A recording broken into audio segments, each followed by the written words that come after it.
This is one of the busiest times of the year for us, and we prepare for it months in advance.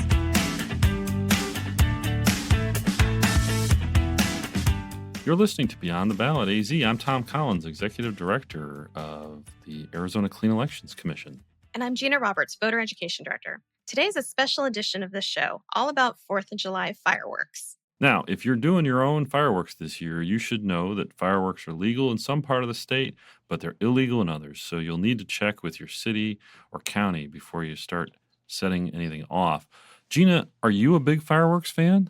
You know, I do appreciate them. I think they're pretty. I like to see them. And so, sometimes we will set them off at home in our neighborhood, but I'm also a big safety first person. So I have dogs, I've got my kids. And so, we make sure that if we are going to be doing them, that we don't do them too late to disrupt our neighbors and that we make sure that everybody is safe. But I do think they're pretty and, I do enjoy watching them and makes me feel all patriotic. And so to our listeners, if you're going to be enjoying fireworks, we'll make sure that we are doing so safely. And I think we've got a great show for you here today to make sure that your pets are safe as well. Right. Yeah. Gina, you mentioned that you have dogs, and that is what we're talking about today, because the fireworks are so loud, they actually lead to an uptick in pets running away. That's right. And we've got what you need to keep your pet safe this 4th of July up next. We're here with Kim Powell from the Maricopa County Animal Care and Control Department. Kim, thanks for joining Beyond the Ballot AZ. Yeah, thanks for having me. I'm at my West shelter, so if you hear those dogs barking in the background, that's why.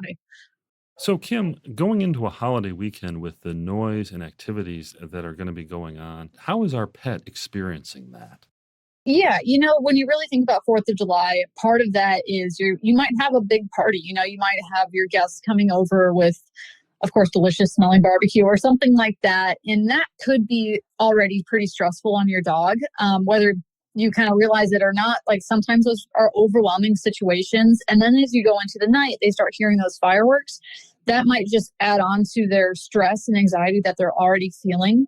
Not every dog feels anxious or scared when they hear fireworks, but it does happen pretty frequently. The frequency in their ears is just different than for us. And of course, they don't understand what it is. So that can trigger a fight or flight response. And that's why so many pets go missing during this time of year. And this could be, your back gate is left open by accident and you let them out on the doggy door, or just something like that. And, 1 in 3 pets goes missing at any given day. And then on 4th of July and other holidays like this, it is more. What are the steps that pet owners can take to help keep their pets safe during fireworks displays? Yeah, definitely. This is one of the busiest times of the year for us, and we prepare for it months in advance in the sense of making sure that our capacity is at a manageable level before we get in a lot more lost pets. But the first thing that pet owners can do to make sure their pets are safe when the fireworks are going off, first thing is make sure that they are inside. That is the safest place that they can be. But also make sure that they are prepared in the sense of if they do get out and they do get lost, that they are wearing a collar with an ID tag on it, and make sure that they have a microchip with your contact information as well. Right. At least in the county, your dog's supposed to be licensed, right? That is correct. Yeah, it is actually law in Arizona to have your pet license. So that is something that we just revamped our licensing program, and it's a lot easier for dog owners to get their license and register their pet. It's all on DocuPet. And you can also get a cool designer tag for just an additional charge. So you don't just have to get the boring tag like you could before, but now you can get something more customized. So if you see a dog while you're out on the 4th or over the weekend, what can you do to make sure it's safe? So if you're driving around, you see a lost dog and you're able to get a hold of it and maybe bring it into your car for safety or safety from the heat, make sure you go to a local veterinarian or even a pet supply store. They'll have microchip scanners, so you can scan for a microchip right then and there. That is a huge help. If they have the microchip, you can easily bring the dog back to its owner, hopefully. Also, keep in mind that lost pets are usually not very far from home. So if you're thinking that it could be one of your neighbor's pets or just somewhere in that neighborhood, you could always door knock if you feel safe to do so. Ask around. Of course, hang flyers. I'm all about that.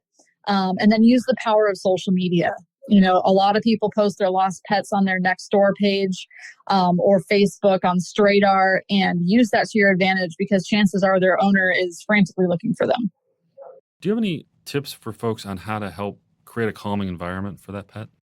Yeah. So if your pet does get anxious during these times, make sure that they have a comfortable place to just kind of hunker down. That can be their crate. It could be even a bathroom. I have a friend that his dog likes to lay in the tub when fireworks are going off.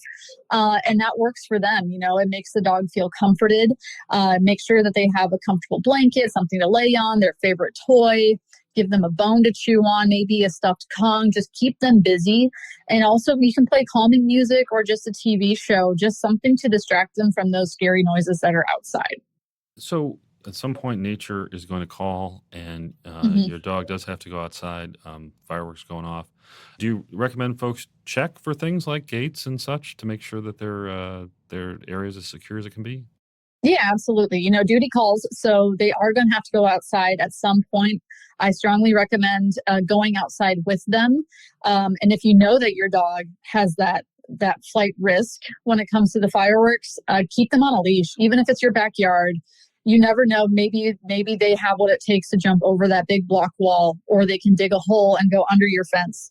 Just go with them and make sure, again, that they're wearing their collar with their ID tag.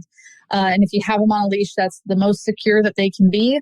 And it'll also make them feel comforted that they're with you. Kim, anything else you want to add before I let you go?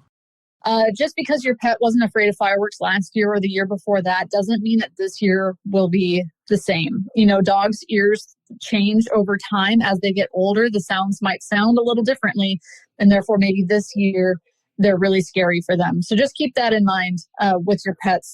It might not have spooked them last year when they were younger, and now this year it is a little bit different. And they probably remember that they didn't like that last year, and now they really, really don't like it this year. Thanks for tuning in. We have links to help you keep your pets safe during the celebrations and fireworks in the show notes. Plus, we'll have a link with tips for safely using fireworks and a list of areas where fireworks are restricted this year. That's it for this special edition of Beyond the Ballot AZ. I'm Gina Roberts. And I'm Tom Collins. We'll see you for our next episode.